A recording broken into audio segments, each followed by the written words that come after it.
record. Hi, everyone. Welcome to Fenrir Intro to Programming Student Orientation. We're so glad you all were able to join us this evening. We just got done with our intros. We have our awesome cohort leader, Teresa Swarhout, on the call with us. And we're just going to go ahead and start diving right into the information so that way you'll be prepared for class. All right, so I usually do a quick little spiel for anybody that's new to our program that hasn't been with Code the Dream before in any previous classes, who we are and what we do. So we're a nonprofit organization based out of North Carolina, and our mission statement is to create opportunities that change lives, build technology that benefit our communities, and support diversity that drives a more just and innovative world. So we really focus on providing opportunities for change, and then also focusing on diversity within those opportunities that we provide to be able to have a broader scope of knowledge and experience from folks, which will help drive that innovation. And then on the Code the Dream Lab side of our organization is where we build technology for our communities and focus on social justice issues on things that we build as well there too. So our organization's core values are inclusion, community, growth, and impact. And throughout all of your interactions, both with each other and with your mentors or other members of Code the Dream, we just want you to focus on using those core values and being a part of the organization by representing these core values. Inclusion means, being welcoming and open, being respectful and encouraging of other people's different experiences and different places in life. Community, definitely reach out to each other, lean on each other. A lot of what goes into finding your first tech career job is networking. So building a community is always good. Communicating with one another. Growth, we hope, definitely happens throughout your classes. Things that you don't know, you will know, but be patient with yourself because it takes a while to grow. Plants don't just spring up overnight. So be patient with yourself and give yourself the water and sunlight or the rest and information and support that you need to be able to grow in your skills. And then impact, we hope all of you will have a positive impact in each other's lives as well as impact in your communities.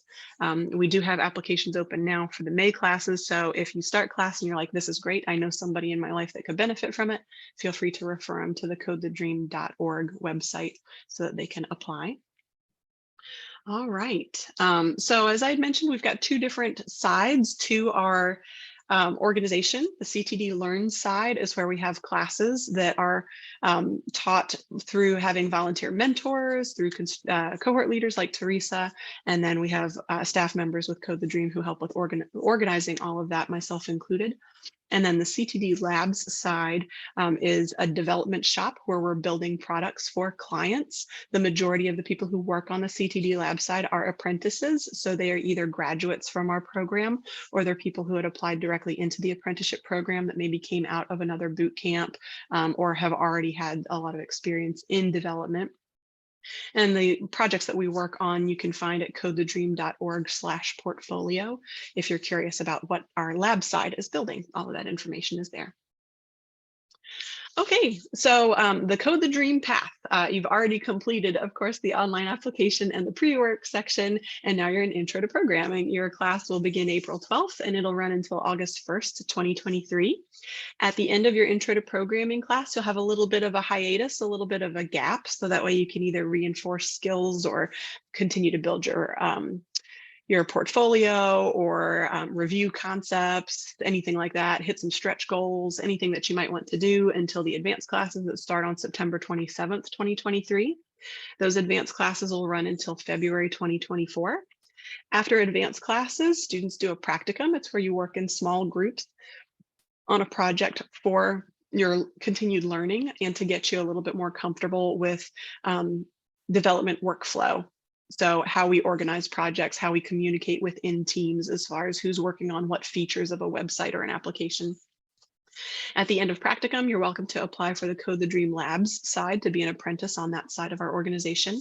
It is currently only open to people who live in the US and have work authorization. You don't necessarily have to be a citizen, but you do have to have a work authorization form. I think it's a W-9 form. So as long as you've got that, then you are applicable. If that doesn't apply to you, then please just talk to me or talk to our program director, Lori Kamala, and we can help align you with like co-ops and other organizations situations where you don't need work authorization to be able to get that experience or get that entry job. And regardless, at the end of it all, we hope everybody winds up in a career in tech. 90% of our apprentices do go on to a career in technology, into a software developer role. It's hard to get that data on class graduates that don't go through the apprenticeship program, but we are working on finding that information and hoping that that number continues to increase, or that it already is a high number. Questions about the Code the Dream path that anybody has, feel free to either pop them up in the chat or unmute and ask at any point too, if you've got questions throughout tonight.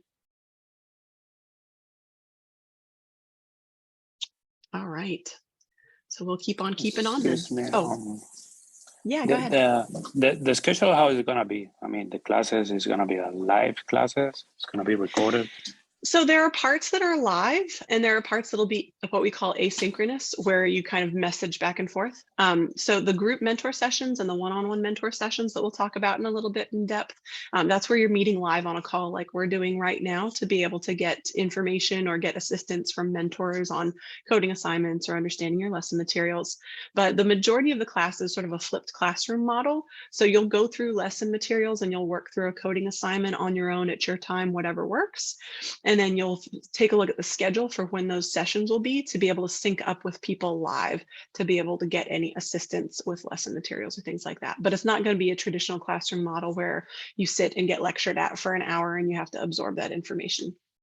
Does that answer your question? Yes, thank you. Okay, perfect. Thanks, Nelson. Any other questions out there before I go on? All right. So class profile, I always just like to emphasize the diversity that you all are bringing to the organization, so that way we can really highlight our strengths and our differences. So we've got students in 15 different states around the United States and in 5 different countries. We've got the US, Netherlands, Kenya, Egypt, and Canada represented in our student within this class. There might be some others. I think there was a person or two that left their address information blank. So if I didn't count you, I'm sorry, and feel free to share in the chat that you're also representing another country. 56% of class participants are people of color, 73% are women or non-binary. 69% of your participants in your class are from low-income backgrounds. And there's a big range of age too, from 19 to 51, with the average age of being about 34. So I just always like to highlight this to kind of emphasize that you're all coming from different places in life. You're all coming from different experience levels, both in life and in technology. And so really lean on each other and play to each other's strengths. If there's something that you have to offer, and everybody always has something wonderful that they can offer as far as insights or assistance, please feel free to share that with your teammates and your classmates. All right, so we'll go ahead and dive right in. I'm going to give sort of a big picture overview of what your class curriculum is made up of, and then we're going to do a deeper dive so that way you get visuals on all of the things that I talk about just in this kind of overview. So your class is made up of 5 parts. You've got lesson materials. That's basically like your textbook if you were in an in-person class. You've got your assignments. That's basically like your homework in an in-person class. Sessions are like your lectures in an in-person class. Community is like using the library or meeting up with other classmates for student study sessions. And then final project is kind of like a final exam, but it's not an exam. It's a project that you build to be able to demonstrate that you've learned and understood the concepts throughout the entirety of the course. So your lesson materials consist of a class website, which gives you an overview of your learning objectives for each week. And then they also have links out to your lesson materials. So for most of you, it's going to be just the Odin project, which is a third-party free resource to be able to learn JavaScript, HTML, CSS, and some computer science basics or development basics. And then anybody that's responded that they're a visual learner, then I'm also going to be adding you to Team Treehouse, which supplements with some videos on those topics as well too. So you'll either have Odin Project only, or you'll have Odin Project and Team Treehouse for your lesson materials. We'll get visuals on both of those here in a bit. If you're going through Odin Project and you're like, wow, this is really an uphill battle, I'm having a hard time understanding this material, please, please, please let Teresa or myself know, and we can add you to the Team Treehouse group so that way you also have access to the visual. Okay, and then assignments. You're going to have 2 assignments each week. One is a coding assignment. So you're going to actually be working with JavaScript, HTML, CSS code, building something, seeing how it works, seeing what it does and how it behaves. And then you'll also have a mindset assignment. And it's basically just like a short article or a short video with some journal questions. And it's to help you think about bigger picture programming concepts, like how to troubleshoot if you're having problems, where to turn to for help, how to know if the resources that you're using are valid resources for the problem you're trying to solve, problem solving strategies, all kinds of fun things like that. The sessions, so you've got group sessions or one-on-one sessions. You can attend any variety of those that you want. Group sessions is where there's one mentor on the call with several students, and they are live on a Zoom call like we're on now.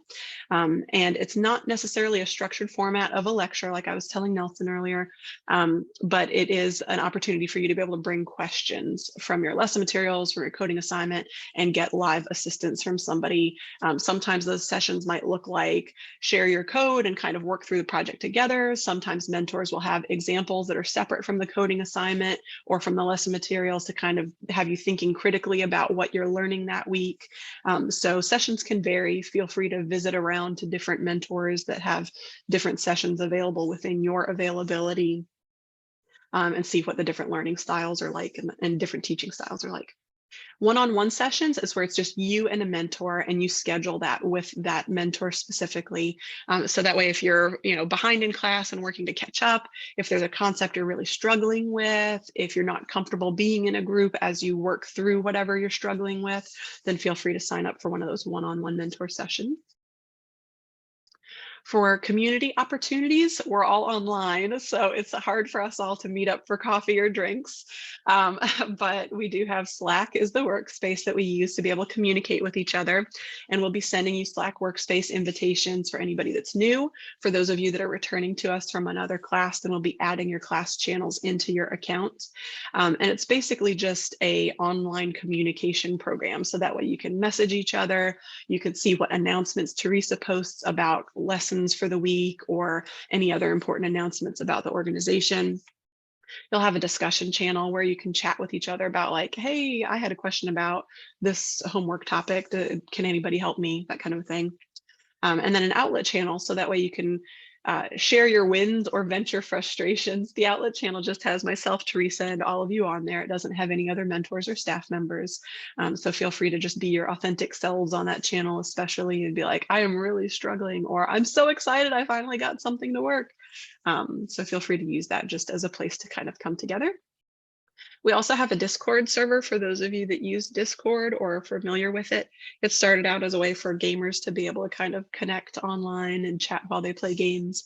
But we use it as just a social opportunity for you all to be able to meet. You're welcome to get together through it to play games together if you want to, or whatever's comfortable. None of your important announcements will be on Discord. All of them will be on Slack. So Discord's totally optional. If you're like, I've never heard of that, that's fine. Don't let it worry you. And then final project, that's the comprehensive demonstration of your skills learned in class. Starting from week 6 and beyond, your coding assignments are going to have you build your final project a little bit piece by piece from week to week. And then at the very end of class, you'll have a solid week where you have no new lesson materials to learn, and you can just focus on doing any kind of like tweaks or adjustments or whatever you want to your final project. All right, so this is the big picture overview. Teresa, I'm going to pass it off to you, and I'll be screen sharing so that way we can walk people through the different tools. Oh, Oksana has a question. Yeah, go ahead and unmute and ask your question, Oksana. Yeah, I have a question about final project. Is it personal project or group project? It's a personal project for the intro class. Yeah, both in intro and in your advanced class, you'll have personal projects that you build. The only group project you'll work on is the practicum project at the end of your advanced class. Good Cool. question. Thank you. Any other questions out there? Yes. Yeah. Can you give us a little more detail on what will be the final project? Is it like building website or building application, or? Yeah, so the final project's going to be a portfolio website for yourself. So it's basically like an online resume, and we walk you through that whole process. Does that answer your question, Chalu? Yeah. Okay, perfect. Oksana, you had another question? Go ahead. Yeah, another question about groups. The groups will be separated by you, or we can You'll actually decide on them yourselves. Yeah. And you won't have to worry about that until we get to, let me go back a couple of slides to be able to get to the right time frame here. Practicum, that March to May 2024. So usually like December through February of 2024 is when we talk to your advanced classes and say, okay, go ahead, start talking to each other, start thinking about what groups you want to form for your group projects. Perfect, thank you. Yep, absolutely. I do have another question for the final project. So you say you want our final project to be like a portfolio. Is there any options if it could be something different if we already have a portfolio? Yeah, you can build something different. It'll still need to have similar rubric structure to it, as far as like, you'll still need X number of sections. You'll still need to have certain types of tags included, certain types of JavaScript features included. You can also just build the portfolio site alongside and kind of convert your existing portfolio site to meet the rubric. So it's whatever you feel most comfortable with. Yeah. If you are wanting to do something other than the portfolio project, then just talk to Teresa or myself first. So that way we can make sure that what you kind of have envisioned will hit all of the marks for the rubric. All right, sounds good. Thank you. And we had a question in the chat from Zoe about, is using Discord a requirement? It is not. Discord's completely optional. It's just for social gatherings.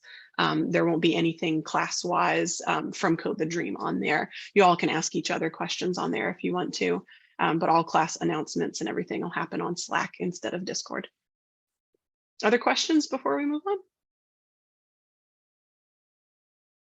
All right, so then Teresa, I'm going to pass it over to you if you want to kind of go over these tools, and then I'll give visuals on them after we talk about those three. Oh, hold on, I need to there we go. I was going to say I needed to unmute you. I was just talking Sorry. away. Do you want to bring up the sites? Because Sure. you've got the slides. Yep, let me jump over to here. So all the information that you need for the class, this is a good place to start. It's a little hard to talk. There we go. It has dates and links to the information that you're going to learn. Then Yep, as you go through of the assignments, what'd you say? I was just saying, so we've got the start dates and the end dates as far as when your week begins, because they start on Wednesdays and they end on Tuesdays. So like your lesson 1-1, you'll want to have that assignment turned in by April 18th, for example. Sorry, go ahead, Teresa. Right, I was just gonna say, and then if you follow the link to the class information itself, it'll go through the links to Odin, the link to your assignment, everything that you need to know, really.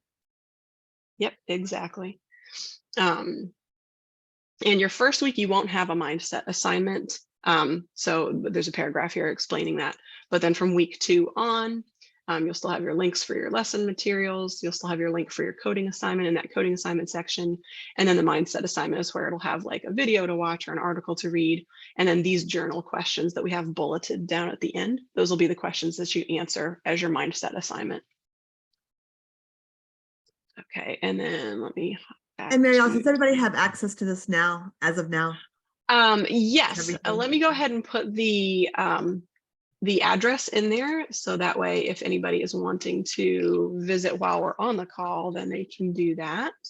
So I'm going to pop that up in our Zoom chat. Feel free to visit it and then bookmark it if you need or want to. So this is my first time being a cohort lead. So I am familiar with the class. I did mentored all of these assignments and lessons in the fall. So I am very familiar with the class. My first time as a cohort lead. So I'll be working with Mary Alice to figure out everything, but yeah, looking forward to it. So anyway, so this is the class website, everything that you need to know here. Yep. At the very, very bottom, we also have like your mentor session information too. It's both instructions on how to sign up for a group mentor session, and it also has a list of all of your one-on-one mentors with the links to be able to sign up with those individual mentors. And this information is also available on your mentor session sign up sheet too. There's a little video that here every too. week as well. Exactly. Yeah. So it shouldn't be hard to find. And if you ever have a hard time finding something, just Slack us. Slack me. Exactly. Okay, and then student resources and then the curriculum. Let me jump back over to those. And sorry, I'm getting used to working on a Mac, and so this toggling between windows is unusual for me. Okay, so student resources, that is a page that's available by going to class resources and student resources. Feel free to explore anything on the learn.codethedream.org site that you think might be beneficial to you. You can even take a look at the future advanced classes to see what their curriculum's like as we're getting closer to the end of intro. But student resources has information as far as like JavaScript style guide for like code formatting, and then pay it forward programs, merging, creating pull requests, submitting assignments, you know, all kinds of information. And then down here, we have a whole bunch of web addresses that you can visit for like Git cheat sheets, VS Code cheat sheets, Linux commands, W3 School. So it's just a bunch of resources that mentors and staff have put together that are helpful as you're going through your learning process. Not everything on here necessarily applies to what you're learning. Like I think we've got some things on SQL courses, which would be applicable if you were learning Ruby on Rails. So just kind of scroll through, and if there's something that interests you or that you want to learn more on, the links are available there for you to be able to jump to those resources. And then let's go ahead and take a look at what your actual lesson materials look like. We're going to take a look at the Odin project first. So Odin project is a similar format to our web pages as far as it'll be like lesson overviews for things that you're learning. And then it'll have descriptions of like, this is what your code is doing, or this is how to build it. So you've got some screenshots. They might have a couple of videos thrown into their content as well, but most of it's probably going to be screenshots and descriptions. So it's heavy on the reading side of things. If anybody has trouble with that, you can always implement a screen reader to be able to read it to you as you're reading through. That can be helpful sometimes. The more senses you engage when you're learning something new, then the better it is to be able to absorb it. So if you're like watching a video and hearing it, or if you're reading and listening to it while you're reading along, then that can help. There are additional links that Odin Project will take you out to, so other tutorials that they want you to walk through. So feel free to follow any of those links that are either referring you to other sites to help with a concept, or that are directing you to go ahead and work through an additional tutorial that they've built or are referencing. You don't have to turn in any of this assignment information. This assignment is just like for your own personal practice with the lesson materials. You'll only need to turn in the coding assignment that we have on your lesson page. So this portion here that you go to that we'll take a look at in a minute. And then they also have a helpful little knowledge check that's kind of like, did I understand and absorb everything on there? Did anybody have any questions about Odin project stuff? Or Teresa, was there anything you wanted to add about it? Okay. Could you tell us about due dates and what happened if we don't turn on our assignment? Yeah, that's a great question. So ideally, turn your assignments in by Tuesday night. We know some weeks get a little crazy and you might have to turn it in Wednesday. That's fine. We don't like take off points or penalize you if you have tons of like situations where things are late. Just talk to us about it so that way we can make sure that you're on track with your learning. If you get too far behind and need to defer to the class, that's fine. Come and talk to us. If you don't have your first assignment, so your week 1 coding assignment submitted to us by April 25th, so that's by the end of week 2, we'll assume that something's changed. You aren't able to participate in class and we'll remove you from the program. And then we'll just talk to you about if you want to defer, if you want to apply again later, that kind of a thing. So be sure that you're getting week 1 turned in by April 25th at the absolute latest in order to stay in class. But if you feel like lesson materials are a struggle for you, or if you're having trouble finding things, reach out to classmates, reach out to Teresa or I, reach out to your mentors so we can help you. San, you had a question, go ahead. Yeah, we're following the Odin project. Is it going to be Linux based, most of the program? I don't believe it is. So you can use Linux if you want to, but I think around like week 5, we have a video to show you using Visual Studio Code as your IDE. And so you can just use the terminal that's built into Visual Studio Code if you want to. I don't know if that made 100% perfect sense. Teresa might be able to answer the question a little bit better than I did. So I think any platform that you've got, we can work with. So the initial 5 or 6 assignments are online using Replit and some very easy code that you're doing there completely in a browser. So any machine you have will be fine, whether it's Windows or Mac or Linux. Awesome. Any other questions out there?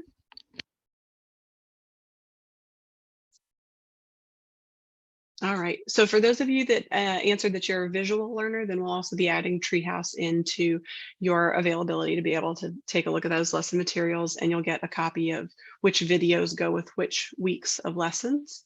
But in general, this is what Treehouse will look like. You'll get an invitation after our student orientation. So this coming week, you'll get an invitation to Treehouse.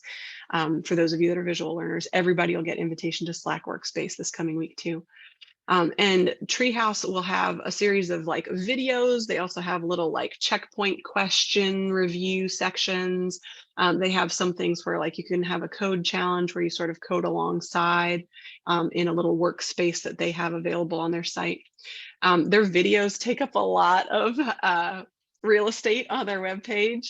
So just remember to scroll down and it'll show you the breakdown of like what the particular topics are within that course. So like the JavaScript basics course has 12 different steps to it, a 6-minute video followed by a 2.5-minute video, or sorry, 3-minute video, followed by 5 review questions, followed by a 5-minute video, that kind of a thing.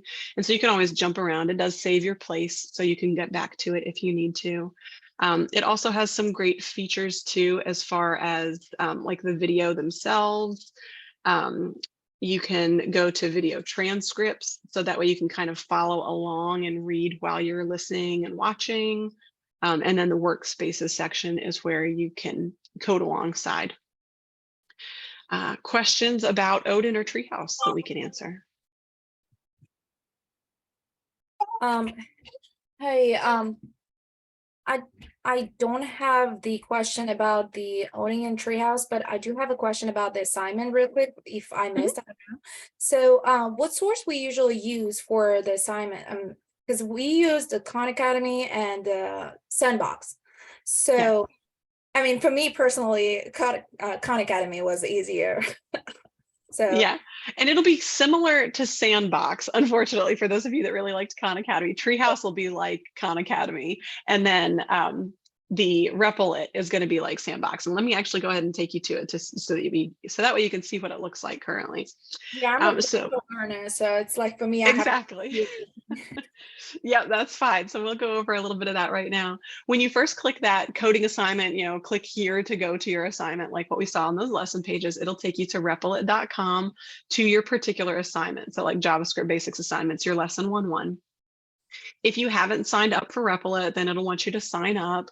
If you already have signed up with it, then you can log in. And for the sign up, I think you can even link it to like Apple accounts, Google accounts, GitHub accounts, anything like that. So if it's easier to just sign in with one of those, then feel free to. And then you'll click the blue fork button. You can rename it if you want to. So like I can rename it lesson 1, whatever you want to call it. You can put in a description if you need or want to. And then when you click fork REPL, then it's going to put that lesson assignment, like it's going to copy it over to your Replit account. And it'll have all of your files here on the side, just like you saw in Code Sandbox. It'll have the assignment itself in your index.js file in the middle. And then it's going to have a console and a shell over here. We also have a README too, which helps give the outline of how to use Replit. So go to your readme.md doc first to be able to take a look and see, and it tells you like, this is what your assignment is about. This is how you use Replit to be able to understand like your file location and your editor and how to use these tabs for console and shell over here. But in general, your instructions are going to be these commented out sections here. So like question 1 for your assignment is assign string values based on your own information. So first name needs to be your first name, last name needs to be your last name. You can add in console logs to check and make sure that your code is working properly. And then in the shell, you'll run npm test, and all of that instructions are here. Hold on. Testing, here we go. So this part of your readmd file will let you know, run npm test in your shell. And that way it'll test your code against the test files that we've written. So you can see right away if your code is working the way it's supposed to or not. So just as an example, when I go ahead and run npm test, since I haven't put in any information on any of these assignments, it's all just a blank new assignment that I haven't worked on, then all of them will come back failed. So you'll see 1 failed, 12 failed. Yes, everything failed because there wasn't any work in there. And then the information above gives you further details. So like for question 3, testing my sentence, the issue with it is that it needs to contain full name, it needs to contain home country variables, and all of the words and punctuation are exactly like on the template. So it should say my full name is, and use the variable for your full name, I am from, and the country for your home country. So it gives you some kind of clues as far as what it is that it's looking for in that section. And of course, it tells you failed or not failed. You don't have to have all of them passing to submit your work. If you're still getting failures on a couple of questions and it's the deadline and you've worked as hard as you can on it, go ahead and submit it, and just put in your questions when you submit your assignment. There's a questions field, put in there so that way your reviewer will see like, hey, I know I still have one test that's failing. I'm confused about that. And that way they can help kind of guide you with working through that process. Questions about Replit at all? And then when you get to week 6 and beyond, then you'll be working with GitHub. And we will have an information session during week 5 to help get you a little bit more comfortable with Git version control and with GitHub repositories to be able to keep track of all of that information. It will look like this. So when you get to it, it's already in dark mode on my computer. So it might look a little bit different, but this is in general what it looks like. There's an overview to be able to give you an idea. Links to your various assignments there, so that way you know what the instructions are for those particular topics. Your very first lesson 2.1 is super easy. It shows you how to get set up within GitHub first, and then task list is where your assignment is. So for lesson 2.1, all you have to do is create an index HTML file and put your name in the file. You don't even need to have any HTML code in it or anything that first week. Just create the file and get your name in. So the task list will outline what you should do for that assignment within those GitHub projects. And I know it's intimidating right now, but it'll make more sense as we move on. Anything else you wanted to add about Replit or GitHub, Teresa, that you think students can benefit from? So Replit is actually relatively easy to use. I don't think most people will have problems with it. I do know that I remember with the last session, a lot of students didn't really understand about running the test. So just make sure you read the README file and know that you really do have tests to run, because they are only a help having the test. And if it's confusing, just Slack somebody and we'll get you set up. In your mentor sessions, they can help as well with that. Using GitHub is a little trickier, but you'll have a few weeks under your belt by the time you get there. Go ahead, whoever just asked something. Yeah, Brittany, go ahead. Yeah, so through this application, is this how we submit? Like once we do the test and it comes back complete, do we send it through here, our code, or how does that work when we submit it? Yeah, you'll actually use a separate submission form. You all are segueing perfectly into the other things I was going to be covering in my next slides. This is great. So the link up here that just takes you to the index.js file, and you'll know that by replit.com, and then it'll have your username. And then since I titled mine lesson 1 week 1, then that's why that's there. If you don't retitle your session, then it'll just say JavaScript basics assignment or whatever, and then index.js at the end. And so then you just copy that. And then here's your assignment submission form. We have this linked in your Slack channels. And I think we also have the links in a couple of different spots, like on your lesson pages, at the bottom of your lesson pages and things like that. I think it's there. Yeah, and you can definitely bookmark it too, because you'll be going back to this form every week. It's the same form and you just put in the new information. So you'll add your name. And of course, I'm not in there because I'm not a student, but you'll pick whatever your name is, and then you'll pick the assignment that you're submitting. So Intro to Programming, Odin Base, Lesson 1.1. And then, excuse me, and then you'll paste in your link to your coding assignment here. So we just paste that replit.com index.js file right in there. And then questions is where you can put any questions you want your reviewer to see. And then we ask a bunch of other questions. Some of them are required. They'll have a little red star if they're required. Some of them aren't required. like lesson rating. A lot of this feedback is just for us to help gauge as far as if we need to kind of readjust our curriculum and maybe spread a topic out over more weeks or things like that. So if you're able to share that info, great. If you're not comfortable or you don't have time to share that info, that's fine too. At the very bottom, if there's something that you're needing, we've got an additional needs section that you can go ahead and mark. It's not required. So if you're good and you don't need anything, you can just leave it blank. But if you're having trouble getting access to a working computer, a reliable internet connection, if you need help arranging a one-on-one with a mentor in a time frame that works for you, if you need help finding anything, then just mark those and hit submit, and it'll let us know. So that way we can follow up with you. Questions about how to submit your assignments? All right, let me jump back over to my slides because I think you all actually covered my next slide or two. So let's take a look and see. All right, we covered class website, reference resources, curriculum, Replit and GitHub. We took visuals on those. The mindset, we saw those on your lesson pages, and then submitting your assignment. So you just saw the form for how to submit your assignment. As soon as you hit submit on your assignment submission, it emails your reviewer. So that way they know you're done with your work and they can go ahead and take a look at your assignment.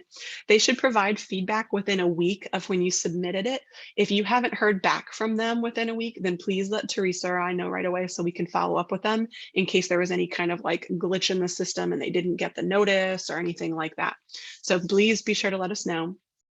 For your first several weeks when you're working in Replit, they'll probably just Slack direct message you with feedback on your assignment, or you might get an email back from them when their review is complete and the email say assignment successful or assignment needs revisions, and it'll have details in that email.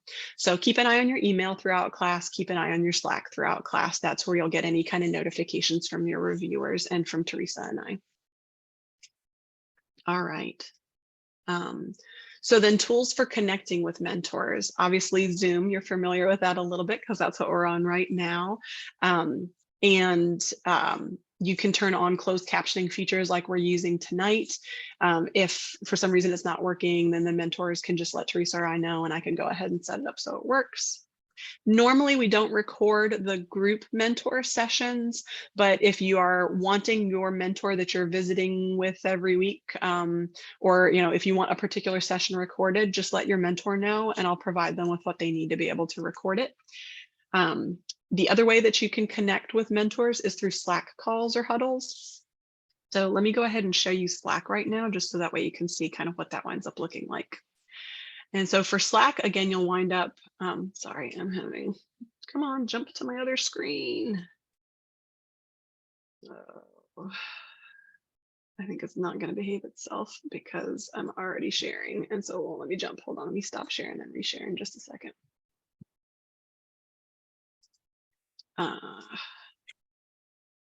Come on, get over to my other monitor, Slack, behave yourself. When will the Slack be available? So this coming week is when I'll be getting everybody set up on it. So that way you all can have so that way you can have access to it and be reaching out to one another ahead of time. Here we go. Okay, now let me share again. And you'll get an email. I think it comes from like Slack Workspace email. So it's not going to come from Classes Code the Dream email. And it'll just say, you've been invited to Code the Dream Slack Workspace. Go ahead and click the link, set up your profile, all of that kind of good stuff. Yeah, there was another question. Zoe, go ahead. So if I already have Slack from the last time, do I need to do anything besides just change my information from Dorado to Fenrir? Nope, you are good to go. And actually, a lot of times I try and catch that as I'm adding the channels into your account, so I can change it from Dorado to Fenrir for any of you that are returning from Dorado class. So if I forget, then feel free to go to your profile and change it, but I'll add all the channels onto you as I'm adding all of the students in as well too. It's my little checklist habit that I go through. Okay, so here's a visual on Slack. This is going to look a little overwhelming because I'm the class coordinator, so I'm in all of the class channels. So my channels panel is a little bit nuts, but yours will just have like threads, direct messages, mentions, and then it'll just have your class channels, which you'll see down here: Fenrir announcements, Fenrir discussion, Fenrir outlet, And then you'll have some that are like all announcements. And I think there's like a general channel. So that way, anybody that's involved with Code the Dream, regardless of whether they're a volunteer, a student, whatever, then they can get announcements about like Code the Dream's closed for a holiday, or we're reaching out for volunteers for such and such. Anything like that is all in announcements. Or if we have learning opportunities, sometimes we'll have presentations from speakers from other tech companies or things like that. All of that will be in the all announcements channel. So your channel panels along the side, you just select the particular channel to be able to see the content of it. Fenrir announcements is where Teresa will post on Mondays and Wednesdays links to sign up for your mentor sessions, and then like your lesson pages on Wednesdays when a new week starts, all of that good stuff. I already have in there some of your helpful links. So like link to your channel or to your class website, to your sign up sheet, all of that kind of stuff. And I have this pinned to the channel too, as well as some bookmarks. So if you mouse over the top, or if you're scrolling, then it'll show this little panel here. One pinned shows you any important pinned posts on that channel. Class website is just a link for you to be able to click that link, and it jumps you straight over to your class website. Your assignment submission homework form is there. Your mentor session sign up sheet is there, all of that good stuff. So lots of helpful, handy things there. Fenrir discussion won't have any bookmarks on it because it's just a space for y'all to discuss curriculum related topics. And then Fenrir outlet, again, also won't have any bookmarks on it because it's just for y'all to be able to chat about how you're doing in class and all of that good stuff. Questions about Slack at all? All right. Okay, so then let me pull this off of here and then we can continue on. I know we're running a little bit long, but we are getting towards the end, I promise. Let me go ahead and present. Okay, Zoom and Slack, Slack and Discord. Again, Discord will be sending you the link to be able to join the server in the first week. If you want to, great. If you don't want to, that's perfectly fine too. Before we dive in more deeply into mentor session information, then I always like to kind of go over class etiquette and remote learning. It could be a real challenge learning remotely and communicating with people asynchronously, where like you say something and you have to wait a day until they are able to respond or whatever. So just practice patience, assume that what the person's saying, that they mean it in a positive, helpful way. Ask questions and communicate. So if somebody says something and you're like, that rubs me the wrong way, or I don't know what they mean, then say, could you clarify or could you state that in another way for me? Give as much or more information as possible. So just saying, I don't understand the homework this week. Okay, well, you've got like 10 questions in your homework assignment. Do you not understand any of them? Is it just one that's tripping you up? Are you having trouble accessing it? Like, is the link broken? So giving as much or more information is always preferable. And just have mutual respect for time and life responsibilities. You all have a lot going on because you're learning on top of taking care of family and working jobs and doing all kinds of things. And all of our volunteers and mentors also are volunteering on top of their jobs and family responsibilities. So just be patient with each other, communicate if you're going to have to drop, like if you signed up for a one-on-one and your kid's sick and you can't take care of, can't meet with them, communicate that to them so that they're not left hanging, wondering where you are. That kind of a thing. So just be patient with each other. Okay, so let's jump into mentor sessions. Teresa, did you want to talk some about the group mentor sessions and one-on-one mentor sessions to kind of describe what those are like?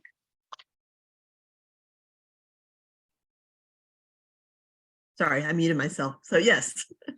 So for the group mentor sessions, some of the mentors will have weekly sessions that are an hour long, I believe. And you can sign up for those.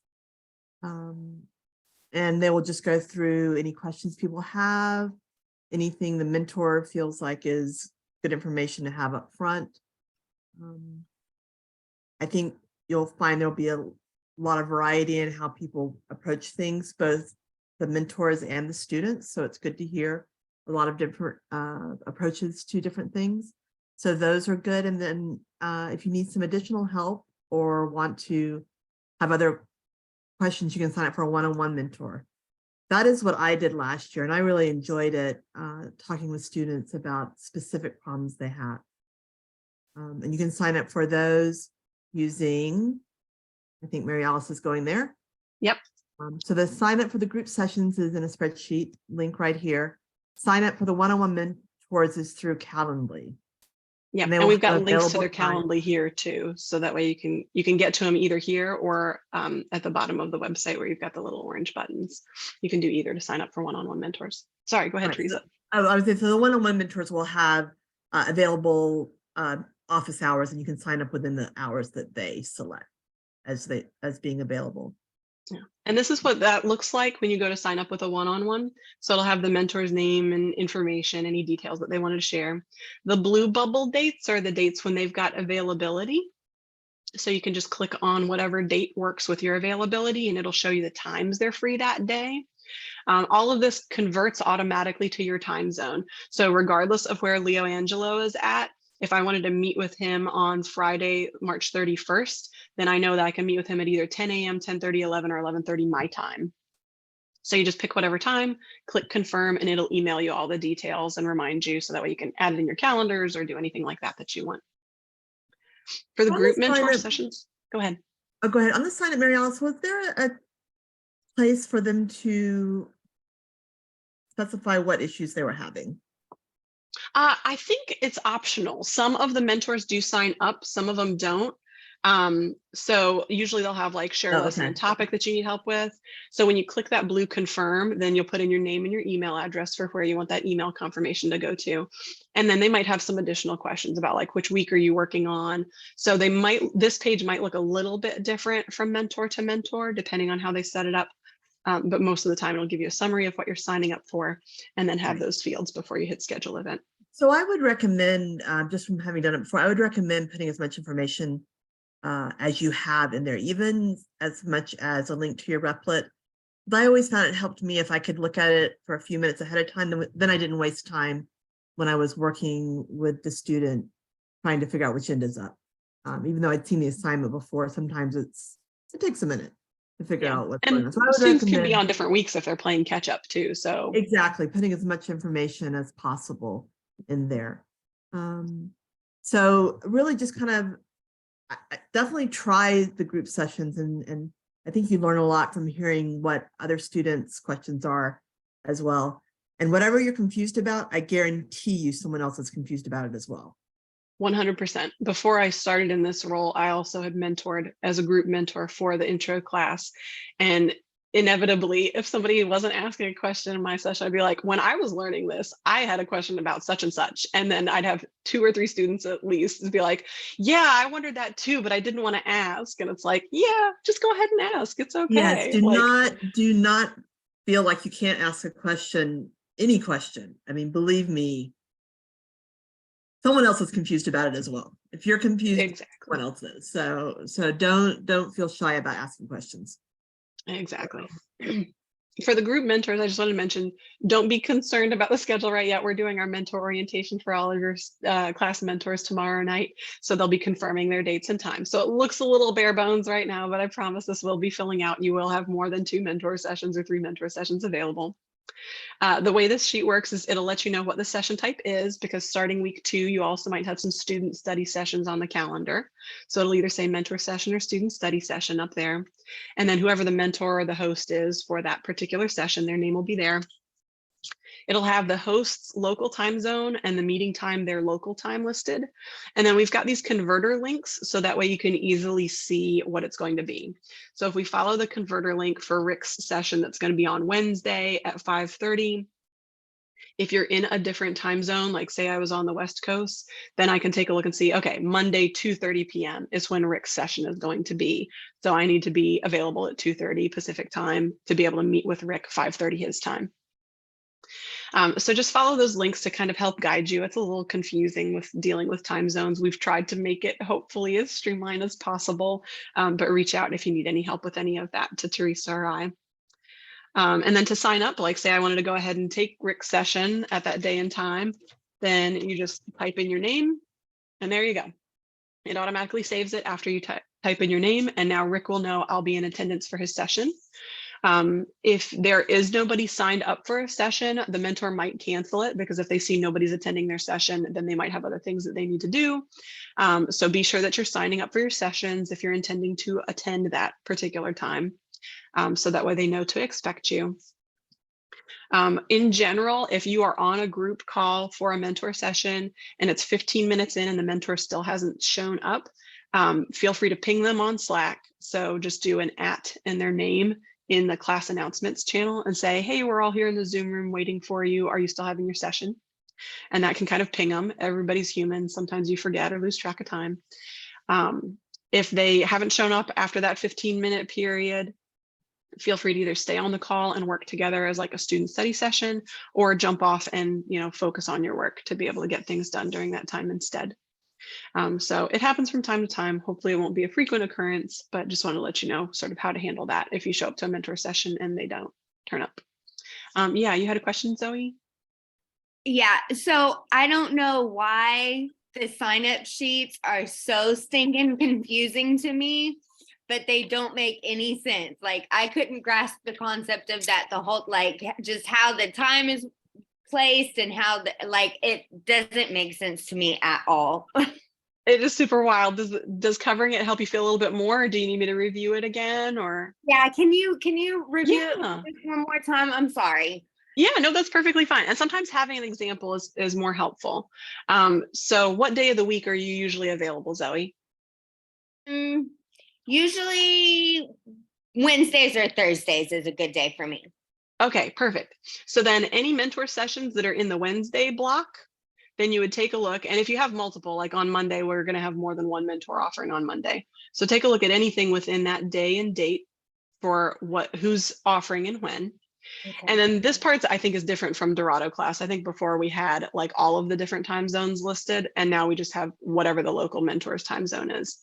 But because you all are located in different time zones, then it can be a little onerous to have like 9 or 10 different time zones listed, as you encountered in the Dorado class. So if there are multiple, then I would just click on the converters for every Wednesday session to be able to check the date and time. Are you on East Coast or are you on a different time zone, Zoe? I am Pacific. You're Pacific. Okay, perfect. So since we clicked on that link and the session for Rick was going to be, oh, hold on, I've got the link wrong, actually. I think he wound up changing his time. It's not gonna let me, I'll fix his time. He had initially told me 5:30. So it would be 7 p.m. his time. So at 7 p.m. Eastern, it would be 4 p.m. Pacific for you. So 4 o'clock your time is when you'd want to sign on, even though it's 7 o'clock for Rick over on the East Coast. So I'll be fixing this particular link since that had the wrong day and time. So if you're free 7 o'clock on Wednesday, then you can go ahead and sign up by just typing your name in like I did here. And that way Rick will know 4 o'clock your time, 7 o'clock his time, you'll be on the call. I would just sign up below your name in that column. Exactly. Yep. You would just add your name in next. Yep. Okay. Awesome. Does that help feel a little bit better? Yeah. Awesome. Good. And I'll double check the links before we get started with class and before y'all start signing up to make sure that there aren't any hiccups there. I think I had copied and pasted from this one is why I was showing 5:30. Okay. Any other questions about signing up for sessions? All right. So then, as Teresa had mentioned, on Mondays and Wednesdays, she'll be posting announcements in the channel with the link to that group sign up sheet. So that way you quickly have access to it. You can just click the link in her announcement and be taken right to it to sign up for your sessions. There is a new tab for each week. So just be aware that you're on the right tab. Make sure the dates look right before you go signing up so that you're not like signing up on a session from 2 weeks ago or something like that. We talked about sessions being about an hour. They try and schedule during popular times, but we're subject to their availability since they also have jobs and families and things. If you're finding that there are no group sessions and no one-on-one sessions that are working for your availability, then please talk to Teresa and I. We can reach out to past mentors from other cohorts or other individuals within your cohort already to see if they have some flexibility and can meet on your schedule. So if you're not getting what you need when you need it, talk to us. Right. We talked about Slack and the different announcements, discussion, and outlet channels and the purposes of those. We talked about Discord. Final project. Go ahead and review your final project rubric early on. I think also on week 5 or 6, we have a link to like an example portfolio page. So feel free to look at it ahead of time. And as you're working week to week, think about how is this lesson going to change or affect how I build my portfolio site. So you can always be thinking big picture while working on your week to week tasks. So we encourage that ahead of time. And then what ifs, I think we covered a couple of these early on, but just to kind of follow up, if you signed up to be a student leader, anybody that answered yes about being a student leader on your offer acceptance form, we're going to hold orientation April 13th at 7 p.m. Eastern time. So mark your calendars. We'll send out information and add you on to the student leader Slack channel, so that way you have all of those details. If you answered no, but are interested in being a student leader, then just ping Teresa or I, and we can update that and include you on that invitation for orientation. And if you said yes and have changed your mind and don't want to do it anymore, that's fine too. Let us know and we can take you off of there. It will never reflect negatively on you if you drop student leader duties or if you decide you don't want to do it anymore. Your learning comes first. So. If you don't turn in your first assignment by April 25th, you will be removed from class and you might be asked to reapply or start again with a future cohort. So be sure that you get your homework in for week 1 by April 25th at the latest. But ideally, you will have it turned in by, looking at the calendar, April 18th, which is its due date. Okay, if you fall behind, class can move quickly sometimes and life gets crazy, you know, make a schedule for yourself to kind of help prioritize your time. To focus on classwork, use one-on-one sessions to help catch up if you've fallen behind, or you can also make arrangements to meet up with student leaders or classmates to help with catching up too. So use your network, use your community to be able to get back on track if you've fallen behind. If you need to drop or defer, then just let us know. So that way we can let you know, okay, here's when the next class is going to be, or we can talk to you about when do you think you'll be able to jump back in, that kind of a thing. This totally happens. It happened to me when I was a student with Code the Dream, family illness, and I was like, I got to go take care of that person for several months. So just talk to us. We're happy to help get things working for you. All right. We're very near the end. Thanks for hanging with us, guys. Sorry, I know we're going a little long. All right, your checklist. So from now until the start of class, these are the things that you definitely want to be sure to take care of. If you haven't completed that student offer acceptance form yet to register yourself in the class, go ahead and get back to your email, fill that out for us. Go ahead and preview and bookmark your class website. We put that link in the chat. So feel free to follow that link to get to your class website, bookmark it. If you want to visit Replit and create your account, if you want to visit GitHub, create an account, anything like that. If you want to download the Slack app onto your computer or your phone, so that way you'll be ready for that. Do whatever you'd like to be able to get yourself set up. Keep an eye on your emails this week, because that's when those Slack and Treehouse invitations will be going out with instructions on how to set up your profile and how to get access to that information. Go ahead and start looking at your calendar. Prepare a schedule so that way you can focus on classwork at particular intervals. Carve out that time. Read the pre-class information page. I forgot to show you all that, so let me show you that one real quick. The pre-class information page, I think, is new for anybody returning from Dorado. I don't know that we had it for your Dorado class, but it's a very helpful page that is located on your class website. Week 0, so from now until April 11th, check out pre-class information page. It's going to take you to this page, which is split up into 4 sections. It really isn't a huge lift. It'll take you maybe an hour, hour and a half to read through everything on the page. There's a learning to learn section. So if it's been a while since you've been in formal education and you're returning and, you know, kind of learning the ropes of, oh yeah, what were my study habits back then? It's a helpful little device as far as like learning to learn and making sure you're understanding and absorbing information. Class etiquette. So that's a little bit deeper dive from what we were talking about earlier, like don't use all caps, be patient with one another, use communication to clarify instead of making assumptions, that kind of thing. The asking for help section is really super important to cover. There's a video that you can watch that was like a skillet sort of informational type of presentation that we gave last year, but it's how to ask help in better, more efficient ways. But then we also have it broken down. So if the video is more than you can lift right now, then definitely read through the 5 pieces of information for asking for help.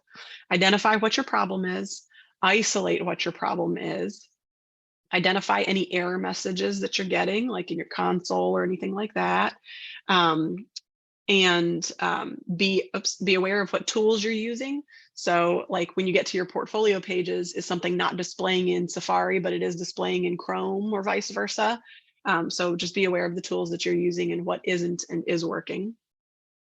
And then keep track of what you've tried to solve the problem. So when you meet with a one-on-one mentor to help with something that's causing you trouble, and you spend 5 minutes talking to them about, oh, well, this resource will help you.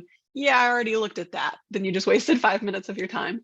So just communicate as far as like, I tried this and this, or these were the resources that I used and they didn't help me, or they didn't solve my problem. And then at the very bottom, for anybody that's new to the program, we have class tool resources. So if you're new to Slack, there's a quick start guide to kind of show you around. There's a Replit preview to kind of get a visual on that, even though we covered that tonight. If you need a review on it, it's there. GitHub, when you start getting into GitHub in weeks 5 and 6, feel free to take a look at that to kind of understand what the workflow is and what your files are doing there. And then Zoom, if you're new to Zoom, then this will kind of help show you as far as like how to find your tools, mute and unmute yourself, change your background, anything like that. All right. Let me jump back to our presentation.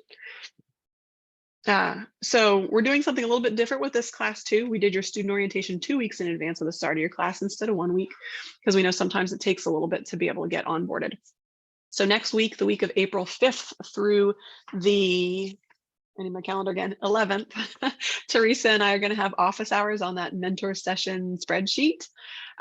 So feel free to visit us during office hours if you're having trouble getting traction and getting going. So if you're like, I'm really struggling understanding Replit, or I can't find where to find these links that you're talking about, or Treehouse is just really confusing to me for how to find the different chapters or anything like that. So feel free to use those office hours, or just reach out to us and be like, hey, are you free such and such day and time? So that way we can sync up with you and make sure that you're ready before class starts. And that way you're not spending your first week trying to figure out using the tools that you need and losing time on actually doing the lesson material learning and the coding assignment learning. And ask questions. We're here to help. So next steps, make sure you do the checklist, accept any invites to Slack or Treehouse that are coming this week. The Monday before class, so that's going to be April 10th. Be sure to check Slack announcements. Teresa will be posting those announcements. And then your first day of class, Wednesday, April 12th, check Slack for the announcements that Teresa posts. All right, folks. Thank you for hanging in there for the long haul. We've got contact info up there, but go ahead and fire off your questions so we can help you out.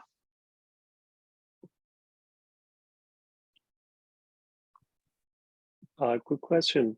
Yeah. Thank you very much for all the valuable information you provided us with. So if you're more comfortable with Treehouse learning material, do we still need to go through the Odin project?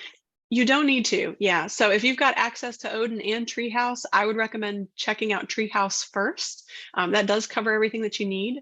If there's a topic that you're like, I wonder if there's more information about, then you can refer to the Odin project content to be able to see if there's additional or different information to kind of dig a little deeper on any concepts.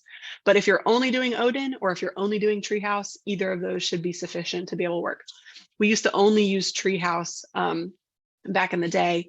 And then we had gotten some recommendations from other developers about Odin having a little bit different format. So it might be a little bit more user-friendly for some folks. So both cover everything that you need to know, and just use whatever one works best for you. Awesome, thank you. Yeah, great question, Amir, thank you. Any other questions out there? Hey, Mary, I Yeah, just go wanted ahead, to Milena. know who chooses the names for the classes. Oh, that's a great fun question. Okay, so intro to programming classes are always named after something astronomical, like something sort of like a star constellation or a planet or things like that. Unfortunately, or maybe fortunately, depending on your preferences, some of those names tend to be also in like different cultural mythologies.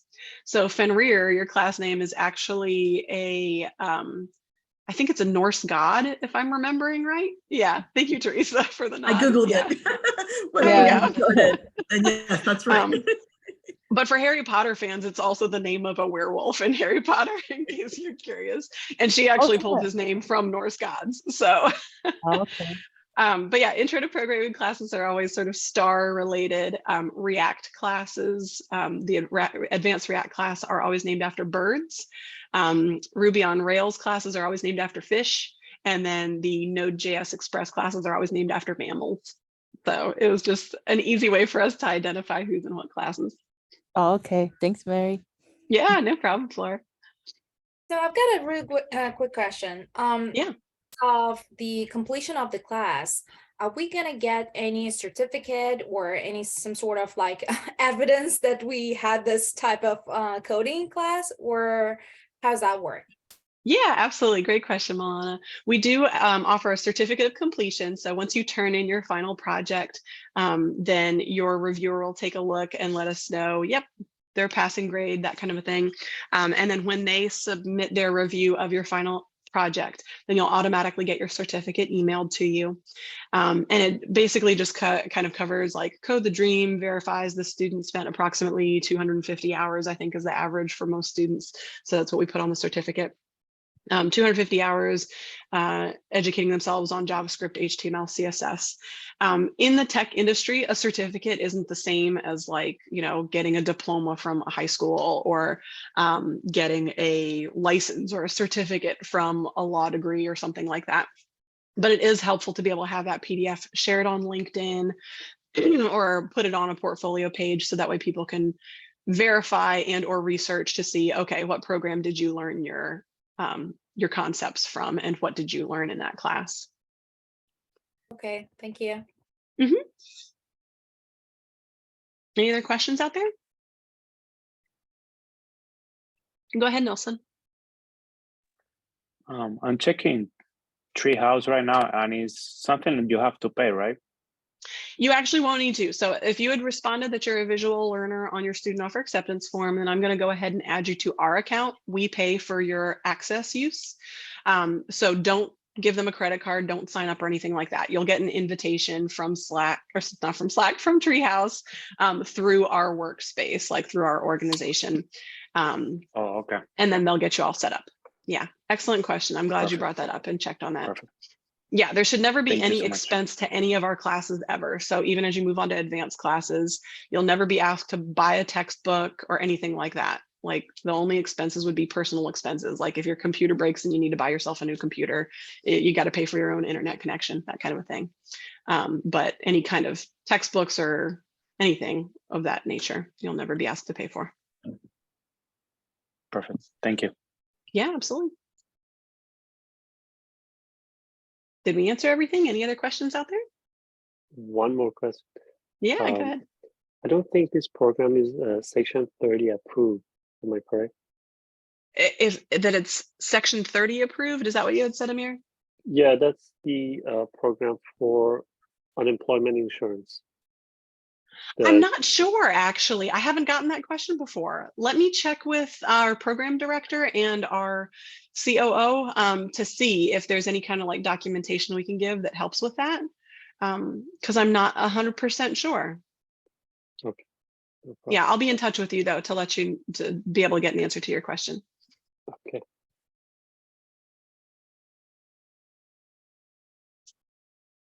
All right, well, I'm going to go ahead and stop recording, but we will hang around in case there are any other questions that hang out. Thank you all for attending tonight.